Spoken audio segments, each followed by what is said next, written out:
आपण बघतोय हे आरोप प्रत्यारोप दोघांचे एकमेकांवरती सुरू आहेत, काँग्रेस आणि भाजपचे तसंच राष्ट्रवादीचे। मात्र एकंदरीतच आता जे छापे टाकलेले आहेत घरावरती त्या संदर्भातले प्रत्येक अपडेट आपण घेत आहोत। कृष्णा सोनारवाडकरांचे प्रतिनिधी सध्या आपल्या सोबत जोडले गेलेले आहेत। कृष्णा, सध्याचे काय अपडेट्स आहेत?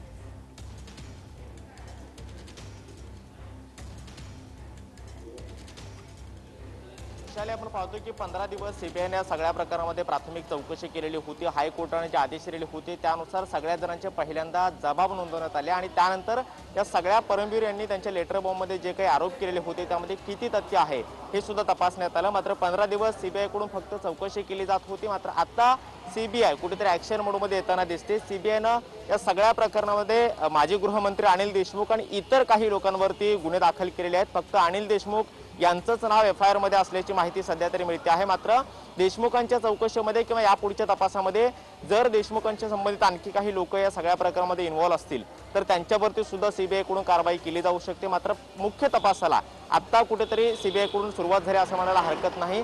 सीबीआयने ज्ञानेश्वरी बंगला जो देशमुख जिथे राहतात वास्तव्य करतात त्या ठिकाणी सुद्धा छापेमारी केल्याची माहिती सध्या मिळते आहे। त्यामुळे याच बंगल्यावरती परमवीर पाठीमागे काय सुरू आहे ते थोडंसं दाखवशील जेणेयोगे बंगल्याच्या बाहेरची जी हलचल आहे ती दिसू शकेल?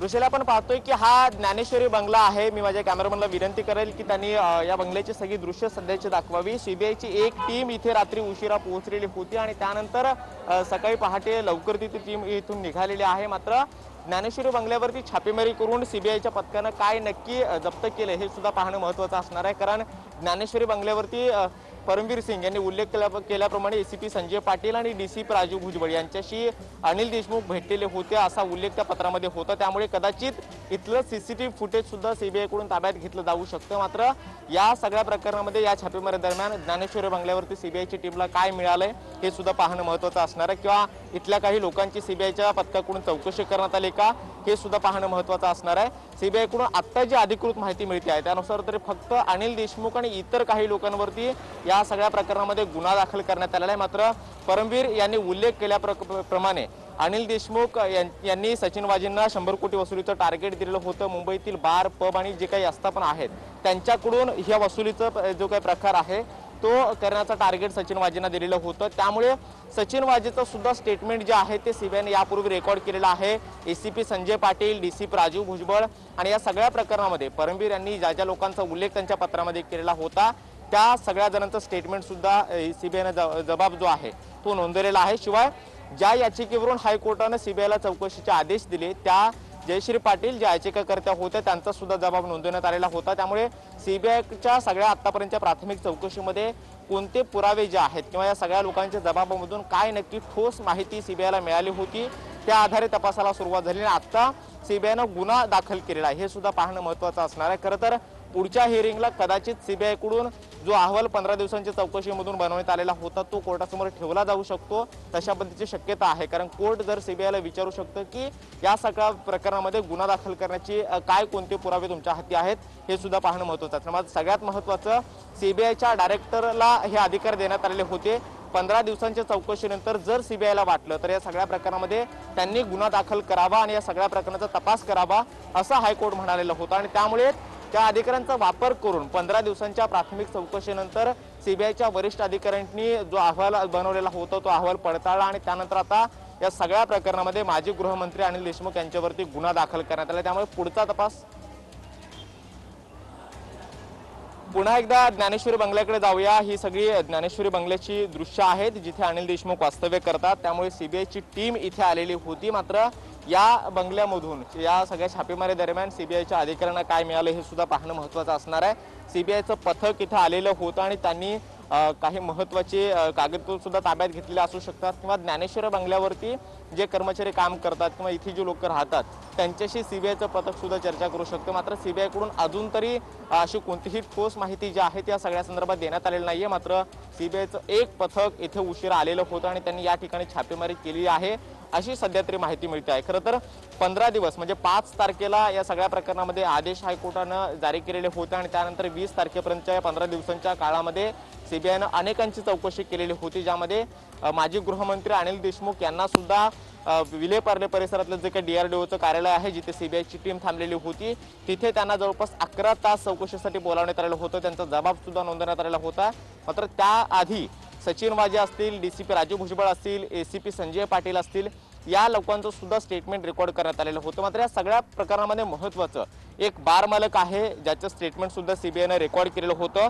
या बार मालकाच्या चौकशीमधून वसुली संदर्भातला काही जबाब जो आहे तो सीबीआयला प्राप्त झाला होता का हे सुद्धा पाहणं महत्त्वाचं असणार आहे। मात्र जवळपास 7 ते 8 जणांचा जबाब जो आहे तो नोंदवल्यानंतर सीबीआय आता पुन्हा एकदा ऍक्शन मोडमध्ये आलेली आहे। सीबीआयने या सगळ्या प्रकरणामध्ये अखेर गुन्हा दाखल केलेला आहे।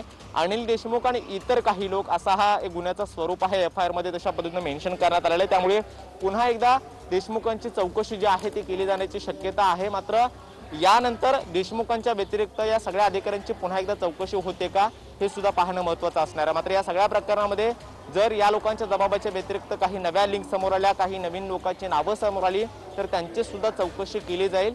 माजी गृहमंत्री अनिल देशमुख यांचे जे खाजगी 2 स्वीय सहाय्यक आहेत त्यांचं सुद्धा स्टेटमेंट यापूर्वी रेकॉर्ड करण्यात आलेलं होतं ज्याच्यामध्ये संजीव पलांडे आणि कुंदन या दोघांचा जबाब सुद्धा सीबीआयने रेकॉर्ड केलेला होता। त्यामुळे यांच्या व्यतिरिक्त आणखी काही लोकांचे जबाब येत्या काळामध्ये नोंदवले जाणार का किंवा काही चौकशी केली जाणार का हे सुद्धा पाहणं महत्त्वाचं असणार आहे। मात्र सध्या तरी सीबीआयनं गुन्हा दाखल केलाय आणि या सगळ्या प्रकरणामध्ये खऱ्या अर्थानं मुख्य तपासाला सुरुवात झाली असं म्हणायला हरकत नाही।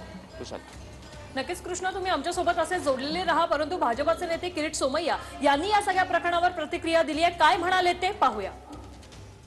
इन ऍक्शन सचिन वाझे गँग 2000 कोटी आता सीबीआयची FIR अनिल देशमुख वर कारवाई सुरू। काही दिवसात अनिल परबवर ही ऍक्शन दिसणार।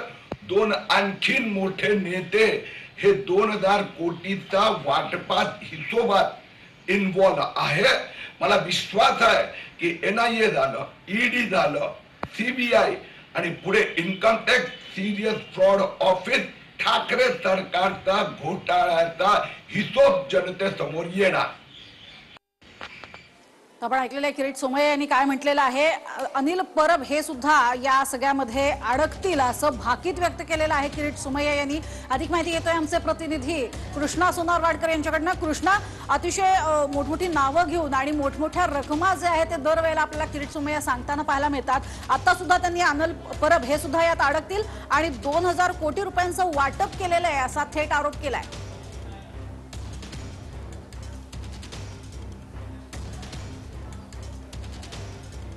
वृषाली, तसं पाहिलं तर सचिन वाजे ज्यावेळी NIAच्या कोठडीमध्ये होते त्यावेळी त्यांनी एक पत्र लिहिलेलं होतं। हे कथित पत्र माध्यमांमध्ये सुद्धा व्हायरल झालेलं होतं आणि त्या पत्रामध्ये अनेकांची नावं सुद्धा होती आणि त्यामध्ये एक असं सुद्धा वाक्य होतं की देशमुखांनी मला पुन्हा पोलीस दलामध्ये ठेवण्यासाठी 2 कोटींची मागणी सुद्धा केलेली होती। त्यामुळे त्या पत्राची खातरजमा जी आहे ते NIAनं कोर्टामध्ये सुद्धा केलेली होती। मात्र या पत्रामध्ये सचिन वाजेंनी जे काही लिहिलेलं होतं त्यांच्या जबाबामध्ये तशा पद्धतीचा उल्लेख आहे का? सीबीआयला जबाब जो काही सचिन वाजेंनी दिलेला होता त्या जबाबामध्ये सचिन वाजेंनी जर तशा पद्धतीचा उल्लेख दिलेला असेल किंवा स्टेटमेंट जर तशा पद्धतीने दिलेलं असेल तर मात्र अनिल देशमुख यांच्या व्यतिरिक्त जी नावं सचिन वाजेंनी त्यांच्या पत्रामध्ये लिहिली होती त्यांच्या सुद्धा अडचणीमध्ये वाढ होण्याची शक्यता आहे। कारण सचिन वाजेंच्या पत्रामध्ये अनेक मंत्र्यांची नावं होती, अनेक धक्कादायक आरोप सचिन वाजेंनी केलेले होते आणि अगदी हायकमांड ज्या पक्षांच्या आहेत त्यांची सुद्धा नावं जी आहेत ते त्या पत्रामध्ये होती। त्यामुळे सीबीआयच्या स्टेटमेंटमध्ये सचिन वाजेंनी तोच जबाब दिलेला आहे का हे सुद्धा पाहणं महत्त्वाचं असणार आहे। मात्र परमबीर सिंग यांच्या पत्रामध्ये फक्त देशमुखांवरती आरोप करण्यात आलेले होते आणि 100 कोटी वसुलीचं टार्गेट जे आहे ते सचिन वाजेंना देशमुखांनी दिलेलं होतं अशा पद्धतीचं त्यामध्ये मेन्शन करण्यात आलेलं होतं। शिवाय बदल्यांचं जे काही राजकारण आहे त्याच्यासाठी जे काही पैशांची फेरबदल आहेत ते असतील किंवा इतर जे लोक समाजसेवा शाखा असेल किंवा मुंबईच्या इतर महत्त्वाच्या विभागामध्ये पोलीस जे काम करतात त्यांच्याशी सुद्धा अशा पद्धतीची चर्चा देशमुखांची झाली होती का हे सुद्धा पाहणं महत्त्वाचं असणार आहे। मात्र सचिन वाजे, ACP संजय पाटील, DCP राजू भुजबळ ही 3-4 नावं जी आहेत ती प्रामुख्याने परमबीर सिंग यांच्या पत्रामध्ये होती।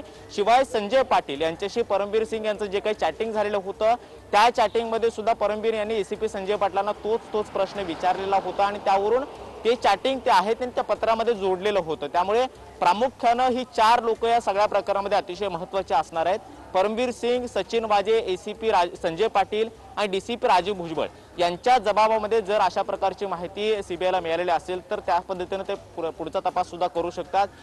जर वाटलं तर पुन्हा या लोकांना चौकशीसाठी बोलावलं जाईल, देशमुखांची सुद्धा पुन्हा चौकशी केली जाईल। मात्र या लोकांच्या चौकशीच्या व्यतिरिक्त जी नावं भाजपचे नेते घेत आहेत किंवा जी नावं या सगळ्या प्रकारामध्ये येतील असा पद्धतीचा आरोप केला जातोय त्या नावापर्यंत सीबीआय पोहोचणार का येत्या काळात हे सुद्धा पाहणं महत्त्वाचं असणार आहे। मात्र एक गोष्ट क्लिअर म्हणावी लागेल की सचिन वाजेंनी जे पत्र कथित माध्यमांमध्ये दिलेलं होतं किंवा त्यांच्या वकिलामार्फत आलेलं होतं त्या पत्रामध्ये ज्या ज्या लोकांची नावं होती तीच नावं जर सीबीआयच्या जबाबामध्ये त्यांनी दिलेली असतील तर मात्र येत्या काळामध्ये त्यांच्यापर्यंत सुद्धा सीबीआयची चौकशी जाऊ शकते, त्यांना सुद्धा चौकशीला बोलावलं जाऊ शकतं। या सगळ्या प्रकारामध्ये अनिल परब यांचं सुद्धा नाव सचिन वाजेंनी त्या पत्रामध्ये घेतलेलं होतं अशा पद्धतीची चर्चा होती। त्यानंतर अनिल परब यांनी खुलासा सुद्धा दिलेला होता। मात्र जर सीबीआयच्या स्टेटमेंटमध्ये अशा प्रकारचा उल्लेख असेल तर कदाचित येत्या काळामध्ये आणखी काही लोकांची चौकशी केली जाईल। मात्र सीबीआय कडून कुठेतरी आता मुख्य तपासाला सुरुवात झाली असं म्हणायला हरकत नाही आणि या सगळ्या प्रकारामध्ये येत्या काळामध्ये चौकशीचा फेरा जो आहे तो या लोकांच्या व्यतिरिक्त आणखी काही लोकांपर्यंत पोहोचू शकतो। वृषाली, नक्कीच कृष्णा, तू आमच्यासोबत अशाच पद्धतीने जोडलेला राहा, अधिक माहिती तुझ्याकडे घेणार आहोत। मात्र ग्राफिक्सच्या माध्यमातून आपण पाहणार आहोत अर्थातच घटनाक्रम कशा स्वरूपाचा आहे, आतापर्यंत काय काय घडले आपण बघतोय। अनिल देशमुखांवरती सीबीआय कडनं गुन्हा दाखल झाला, तर अनिल देशमुखांच्या घरी सीबीआयची टीम दाखल झाली आहे। त्यानंतर ज्ञानेश्वरी बंगल्यावरती सीबीआय टीम कडनं छापेमारी सुरू झाली। देशमुखांच्या घरासोबतच इतर 10 वेगवेगळ्या ठिकाणीही सीबीआय कडून छापे टाकण्यात आले आहेत। देशमुखांच्या स्वीय सहायकाच्या घरी सुद्धा छापे टाकण्यात आलेत। आमचे प्रतिनिधी कृष्णा सोनारवाडकर आपल्यासोबत जोडले गेलेले आहेतच। कृष्णा, देशमुखांचं घर असेल किंवा त्यांची इतर संपत्ती आहे अशा वेगवेगळ्या 10 ठिकाणी सीबीआय कडून छापा टाकण्यात आल्याचं कळतंय। सध्या ज्ञानेश्वरी बंगल्यावर काय चालू आहे? सीबीआयची एक टीम या ठिकाणी दाखल झाल्याचं कळतंय, किती अधिकारी आहेत, काय सविस्तर सांगाल?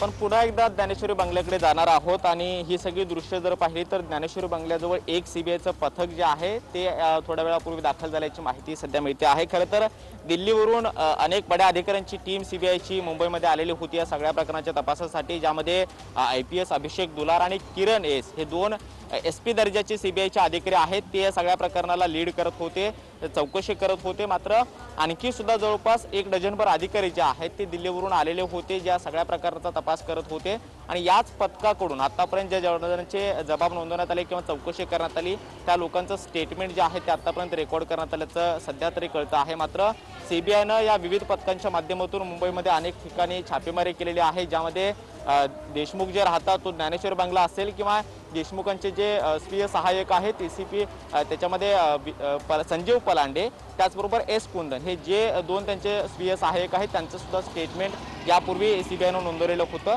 त्यांच्या घरी सुद्धा छापेमारी झाल्याची सध्या तरी माहिती मिळते आहे। मात्र अधिकृतपणे ही छापेमारी सुरू असल्याचं या सीबीआय कडून अजून तरी दुजोरा देण्यात आलेला नाही। मात्र जी दृश्य आतापर्यंत समोर आलेली आहेत ज्ञानेश्वर बंगल्याजवळची त्या ठिकाणचं जर म्हटलं तर तिथे सीबीआयचं एक पथक जे आहे ते पोहोचल्याची सध्या तरी कळतं आहे। मात्र परमवीर सिंग यांनी त्यांच्या पत्रामध्ये ज्या ज्या लोकांची नावं घेतलेली होती किंवा ज्या लोकांचं स्टेटमेंट आतापर्यंत सीबीआयनं नोंदवलेलं होतं त्या ठिकाणी ही छापेमारी सुरू असण्याची जास्त शक्यता आहे। मात्र सगळ्यात महत्त्वाचं ज्ञानेश्वरी हा बंगला महत्त्वाचा म्हणावा लागेल, कारण परमवीर यांनी याच बंगल्यांवरती सचिन वाजे असतील किंवा मग डीसीपी राजीव भुजबळ असतील, एसीपी संजय पाटील असतील यांच्या आणि देशमुख